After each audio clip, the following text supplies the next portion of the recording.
there any questions? Because I'm going now into intentions. We have a sense of law of attraction. We could speak for like, this could be a 4-day retreat. And I'm like fitting into an hour and a half.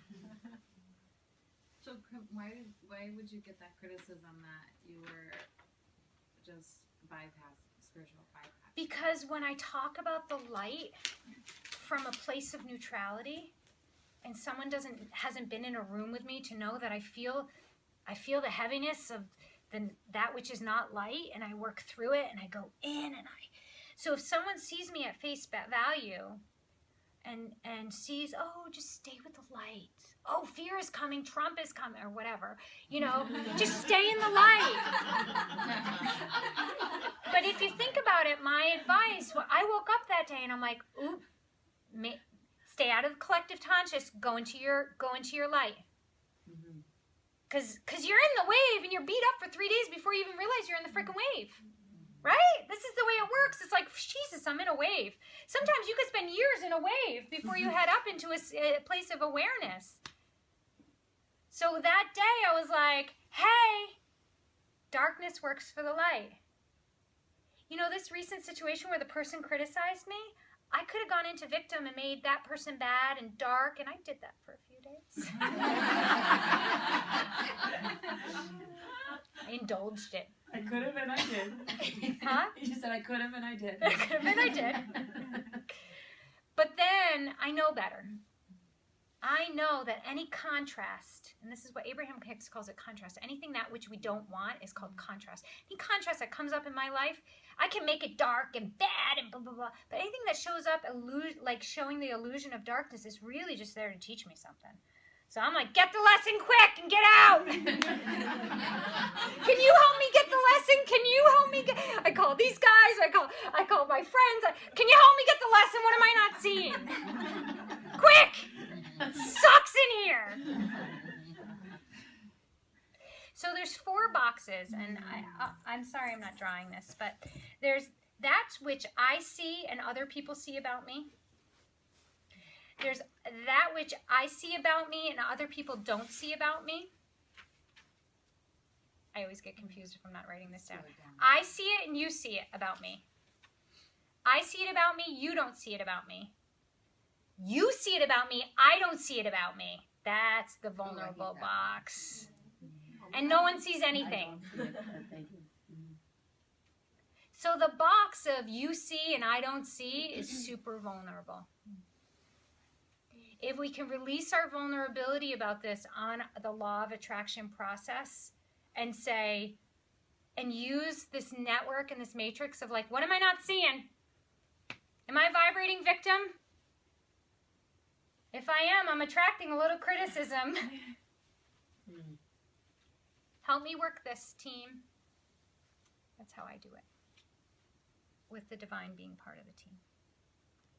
We're going to have 15 more minutes, and we're going to talk about the how to build an energy matrix. This is my words. I was like, oh, is it an energy packet? Is it an energy packet matrix? What is it? I used to call it a visualization, an intention, but it's much more than that. On Friday, you always can tell when I'm about to teach because my classes are around this, but when we're using law of attraction, we're setting up a matrix for ourselves. I see it as like scaffolding. So I want to manifest a training. And so I can visualize the training, where we are. I watch, I don't know who, so they're like little silhouettes, and I see the silhouettes. And then, so I'm visualizing all of it, and I'm seeing me hugging people, because I'm always hugging, inappropriately in corporate settings. It's terrible. Hugging people. I'm visualizing this, right? And then I bring in more color and sound of like laughing, like the day, like this day. Like when you walked in this room, you could feel it, right? I set the matrix up of this before we even got here. Someone said, I walked in the building and I could feel it. Yeah, I was working on that. I was working on the matrix and the vibration of the manifestation of love, of connection, of community, of moving into the awareness and the bliss. It's already set up before you even get here. All you have to do is show up and meditate a little bit. Then, you know, be careful with your ego, because that could look like I'm brainwashing you or something like that. And we'll talk about the responsibility of co-creation, because there is responsibility. To have this wisdom takes a sense of ethics and responsibility. We're going to talk about it now.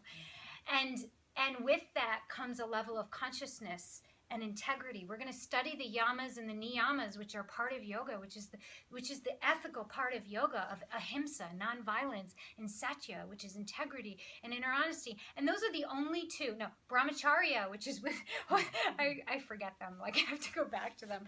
But there are these these principles that we hold. Why? Because once we start to go into this matrix, we have a responsibility of being conscious and honest and kind and all the other ones that I forget. Does that make sense? So I set up this energy matrix. I saw you there. I felt the vibration. I could almost, then I started to feel in my heart what it feels like to be in a room with people who are about to embark on a journey, whether it's just for the day or for its 200 hours. And I started to feel that. And I started to hear the cackling and the sounds. And I had some idea then about voices, and I'd bring the voices in. And really, I started to feel in my heart what it feels like when I teach. Because it's dangerous for me to say this, but I hand a lot over to the divine. I go ahead and I write the outline, but then I say, or thy will, because that's always better. And so I'm kind of working in coordination, as long as I keep my ego out of the way, with divine energy, with the divine energy that's available to all of us. I'm not special. Nothing special about me. We all have access through this, right? So I sit down for my meditation, and I go into my heart, and I get my vibration clear, and then I purify whatever emotional shit I have going on that week through forgiveness or through the violet flame. I always purify before I manifest, because then you take your heaviness into the vibration of the energy matrix that you're trying to build through your intention. Are you following me? Am I jumping too quick on? Talk about the purification process. Can you talk about that? Yeah, I'll do that after. Oh, okay. Mm-hmm. It's a really important part. Mm-hmm. It's so important. Life shows you where you need to purify. Mm-hmm. That's why all this stuff's showing up. Ooh, we're going to purify that. Yeah. And if you don't make it bad and get caught up in it and be like, ooh, there's something that needs to be purified, it's gone. Mm-hmm. Or clears. You get the lesson. But yeah, we'll talk about that. We'll talk about it later in the training for sure. Mm-hmm. But let me just plant the seeds that forgiveness and mantra and violet flame. Anything else? Did I miss any? Those are the three that I lean on for purification. Are how we purify. And then I go into building my energy packet. And I write it down so it's written down. And then I feel it. And I build it. What Joe Dispenza says, and I can't wait to hear more of what he says, because I'll be studying him throughout. There's always, like, Abraham Hicks is who I studied 2 years ago when I did the program. So there's always a new law of attraction person or perspective that I'm bringing in. But what he says is because he was a doctor, he actually, when he was healing his spine, went in and visually and vibrationally rebuilt each vertebrae. Now, the mind doesn't know the difference between regurgitating subconscious memories or present superconscious intentions. It will chemically respond to what is going on in the synapses of the brain. I'm getting into your category, Beatrice. You want to say anything? All right. Chemistry, I mean. It hormonally and chemically will respond to whatever you're playing out in your brain, in your vibrations, in your thoughts, in your emotions, is what your body chemically will respond to. So if you're looking to heal your body, the more information, and this is another... I would just like to give tribute to where I'm learning this stuff. There's another study of information which is more spiritual, which is Saint Germain's law of attraction and manifestation work that I've been really spent the summer in.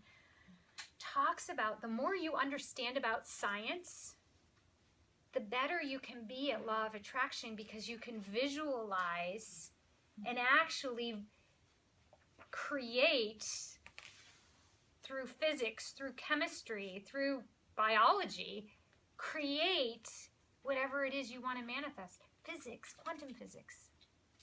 Isn't that fascinating? When I heard that, I was like, and I thought of Kim, because she's been studying quantum physics and craniosacral therapy. Like, she's like a wealth of information, and she's looking at the body from the cerebral spinal fluid, and which is the maybe the pranic, I don't know what layer you would put that in, and she's looking at it from the quantum physics, and I don't know, you've studied so much in the 6 years that I've been friends with you. So the more information we have, the more the visualization can get richer and denser in the good way, denser in the third dimensional physical reality. Isn't that cool? We're just tapping into the blueprint of perfection which exists. And so if you have that in your library, then you know what to tap into, then you can hold that vibration. When you hold that vibration, then it's almost like you're reminded, oh, right. And so when you're in that vibration and you're wanting to, for instance, not that we can ever heal another person, but like for craniosacral therapy, I'm going to hold the perfection of perfect embryological development of health of lungs. And that'll remind somebody else's body what that feels like, and then their resonance will shift and naturally begin to heal itself in ways that it needs to on its own time frame. So if I'm thinking about the blueprint of perfect health in whatever system or whatever, I mean, we can bring it from embryology to cosmology, and it's like vast and it's incredible. So, you know, there is a blueprint of perfection. That's the perfection that already exists. So all we have to do is know, what are we going to tap into? So what vibration do we want to hold? And then we resonate that. We go into that, and then that resonance can occur around us. That's what you're talking about. Yes. Don't you love the way she said it? Tapping into the blueprint of divinity. Is that what you said? I didn't, what I was thinking. Tapping into the blueprint Of any kind of perfection. Like perfect health. And it's perfection in every form. I mean, it's like perfection in thought forms, perfection at any level that you're talking about. And there's so many different systems of levels that it's just kind of knowing whatever your system is and then tapping into that and holding your resonance. Like, I don't know about you, but when she was talking about that, I went to a place of euphoria. I started seeing things move. Yeah, you start seeing things move. So how do you tap into that? How do you do this? You hold it in your mind. Like I've studied craniosacral therapy for 3 years. I've studied anatomy. So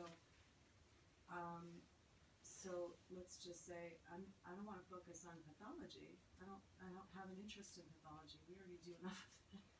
I want to focus and hold the vibration of complete and perfect health in a system or at a level.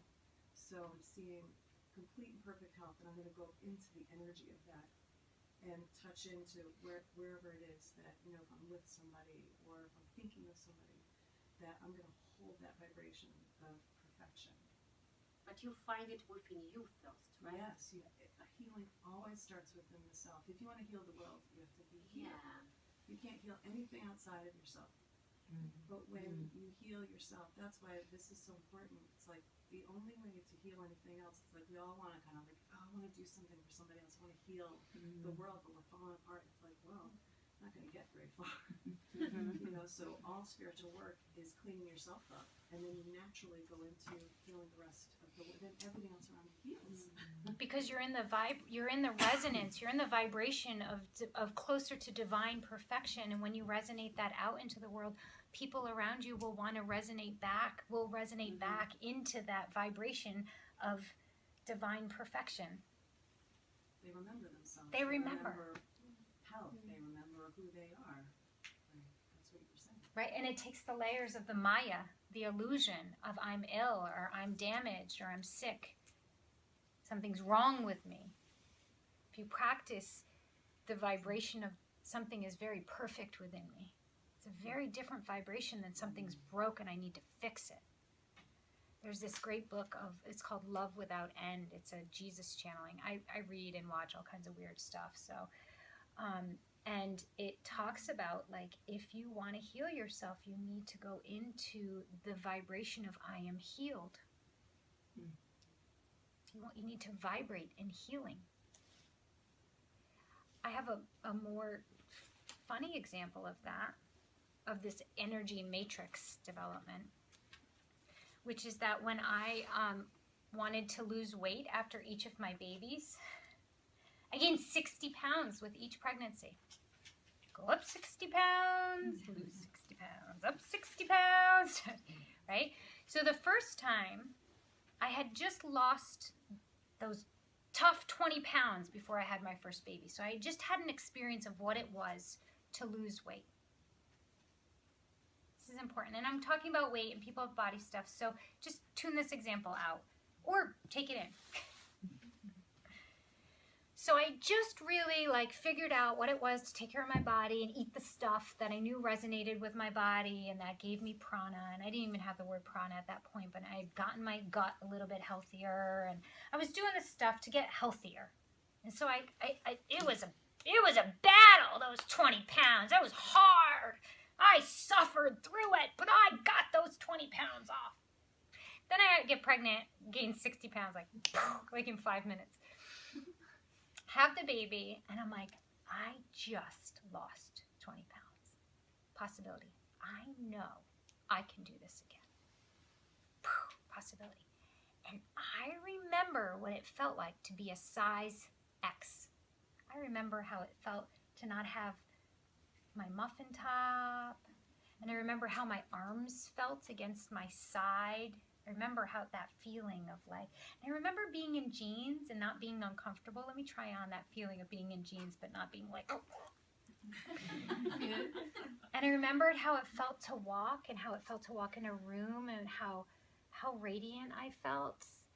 And so when I was after that first baby, I knew law of attraction at this point. I started to try on the vibration. Even though my body was puffier and I was nursing and I had all those nursing hormones going, I kept trying on size X. And I kept trying on what healthy eating felt like. And I kept trying on what it felt like literally in my body to move around and kind of like how it felt to be in my body. And I would practice that every day. And like clockwork, every single time, I could recreate the vibration, and then soon the weight would just lift, would just go away. And it wasn't in resistance of my body. When we're in resistance of that which we don't want, we keep that which we don't want in our lives. I don't want that. I don't want that. I don't want to feel like that. I don't want to. We're just reinforcing that vibration of that, right? If we can just release that for 2 months, when someone desperately wants to meet a mate, I'm like, just release the need for the mate. Just for 2 months, stop searching for him. Just release that. And then try on what it would feel like to be with him. Stop badgering yourself about how fat and ugly and disgusting and all those things that you say about yourself. Relinquish that resistance for just 2 months and go sit in the vibration of loving yourself and accepting yourself and feeling just 2 months. Just give it up for 2 months.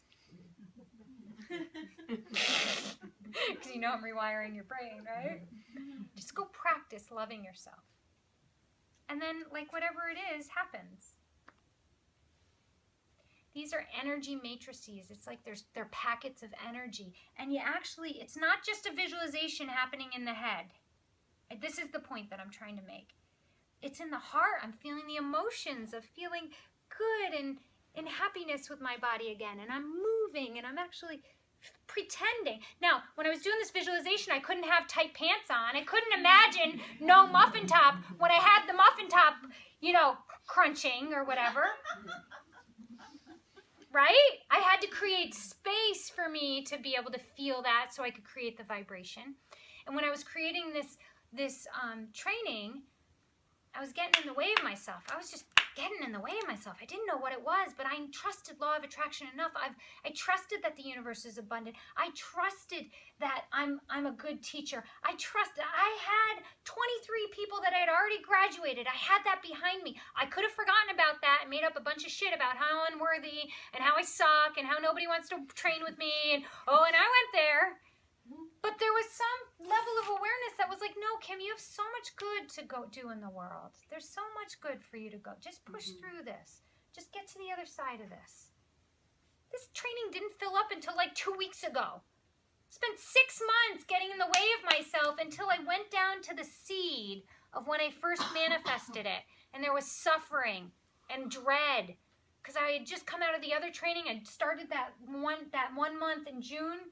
That Michelle, so I came out in May. I started a law of attraction program in June. I was a mess. I was exhausted because when I take on people, I'm actually usually physically ill the whole entire time until you graduate. I didn't understand that. It's pretty consistent. I've been violet flaming that shit out, so that doesn't happen. But it does happen. So I had suffering because I was tired. And when I planted that seed and built that energy matrix of this training, there was suffering wound up in it. There was misery. There was dread. I mean, I love doing this work, but there was a vibration connected. And I was picturing it somewhere else. So when I purified the original thing and I violet flamed and I took out that part of the manifestation of that matrix, and then I placed it here in this room, coincidentally, Judy came into my life, and I've been doing some spiritual mentoring with her, and we're connecting, just coincidentally, in the last couple months, or last month. And so I took that energy package, and I put it here, in this space, and then everybody came. I could have gone to the universe doesn't support me, I suck, maybe God just doesn't want me to do this. Maybe it's not the right time. I could have gone into so much. But in my heart, I was told there's going to be 12 people. I'm going to be taking them through a process. Okay. I trust that. And my hope is that you'll be able to get some data, small data, and then rebuild. And then you need to use your conscious mind to be like, wait, I know how to do this. What did I do last time? Wait, I've already done a training. I'm worthy. I'm good. I'm valuable. And then your mind literally has to remind yourself this. So that when you go into the Maya, this big wave of Maya, you can consciously go back to the data. Write your manifestations down. What have you manifested? Write them down. Because your ego will want to try to convince yourself that you're a piece of shit, you're unworthy, that you can't do anything right, you're not lovable, you're not good. It will. I don't know why. It's just how we're wired. It's for safety reasons.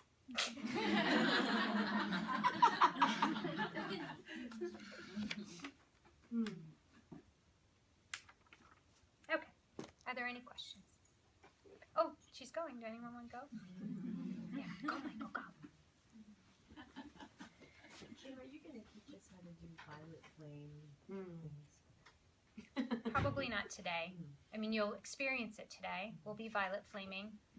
It's also kind of deep spiritual work. So that's the other thing. Like when someone's committed to an intensive, I know I can push their belief system spiritually a little bit. But when someone's coming for a one-day retreat, I won't push their belief system a little bit. And when I say push their belief system, like part of violet flaming, I'll just tell you, like you surround yourself with a white tube of light, and then you say, I am a being of violet fire. I am the purity God desires. Or you can use the mantra, I am the violet consuming flame in action. Saima, that's what she does. She has that accent. So when I say it, I'm like, I am the violet consuming flame in action. That's all it is. And anyone who resonates with violet flame, I've been like, they're pill pushers. I've been a violet flame pusher. I've been pushing violet flame on everyone. And anyone who's part of the training, the intensive, I'm going to strongly encourage you to explore it. If you don't like it, you don't have to do anything I say, ever, ever, ever, ever. But I strongly encourage you. You might even have resistance for it, but it clears you. Okay, so now we're talking to violet flame. It purifies you down to the atom level of the atom. The violet flame. It gets into your cells and releases karma and transmutes anything that's less than the perfection of the divine. Can you repeat the first quote? I am the violet flame. I'll email it. I'll email it to everyone unless you say, please don't email that shit to me. So if you don't say that to me, then I will email it to everyone that's here. Because honestly, I have had the opportunity of watching marriages that were about to fall apart all of a sudden be shifted because one of the people started doing violet flame for 15 minutes a day. I've watched panic attacks start to dissipate. I've watched manifestations have obstacles removed. I've watched my own daughter who is struggling with a chronic illness. So much, we're an integrated being, so much is actually happening at a more spiritual or etheric or energetic level. And so even though it's showing up as a physical ailment, through the practice of yoga, we know that anything that's blocked up here will then manifest deeper into the body until it shows up as illness or disease. So someone asked, well, do we manifest disease? At some level, maybe it's karma from a past lifetime. You didn't do anything wrong here today, but it may be you need to purify the karma that you came into this lifetime with, or you need to get some lessons maybe, I don't know. But the purification at the energetic, spiritual level then shifts down, and it takes a while for the physical body to vibrate at that. And we have to be patient. We have to really link up. Oh, I put this cause out there. There's time and there's an effect. We get disillusioned because we put like this manifestation out there, and then time goes by, and then it happens, but we don't connect the fact that we manifested it, and so then we lose faith in the universe. And we say this law of attraction thing doesn't happen or it doesn't work. I was trying to manifest after I became a yoga teacher. I was trying to manifest doing corporate yoga. I wanted to do corporate yoga. And I wanted to go into corporations and do corporate yoga. And so we manifested a couple of corporate yoga clients. And they were, it was a good business and it was fun and whatever. But then after a while, they kept coming in, and I'm like, what is with all this corporate yoga? I don't want to do corporate yoga anymore. I found myself complaining about all these corporate yoga opportunities. I spent months manifesting corporate yoga, and it started to come in, and I was doing well, and I was having that effect, but then I shift. My consciousness grows, and I'm like, no, I want to go deeper with people, because corporate yoga was just helping them exercise. And while I love exercising with people too, and bringing them into their breath and giving them a taste of this vibration, there's value in that. But really I wanted to be doing this, because I was ready to do this. Do you see? So we have to keep our manifestations up to date.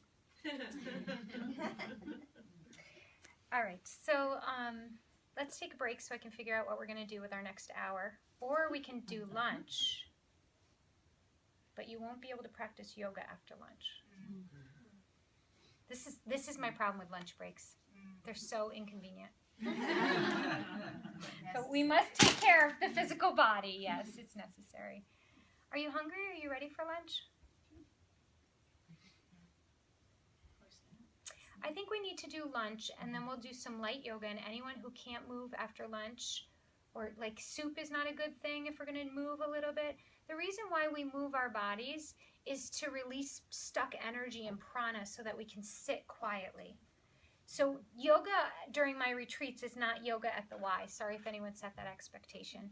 It's just, we're just using yoga for what it's for, which is to release extra energy, settle our mind, and be able to sit. That's what yoga's for, asana is for. Some people need to move more. Someone with earth in their body needs to move more in order to settle or stimulate. Do you see what I mean? And we'll talk about this when we get to Ayurveda. So why don't you break, and at the very beginning of break, eat.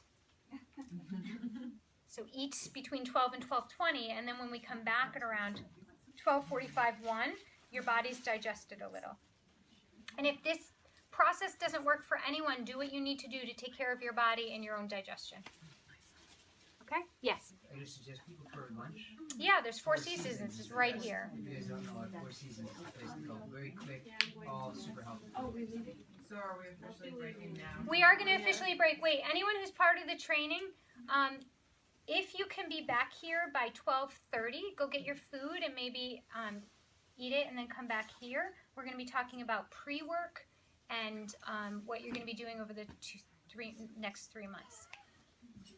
And what time do we come back? And then the rest of you can come back at 1, if possible. So ready, go, eat! Yes. Anybody doesn't know, I'm gonna go there right now and follow me.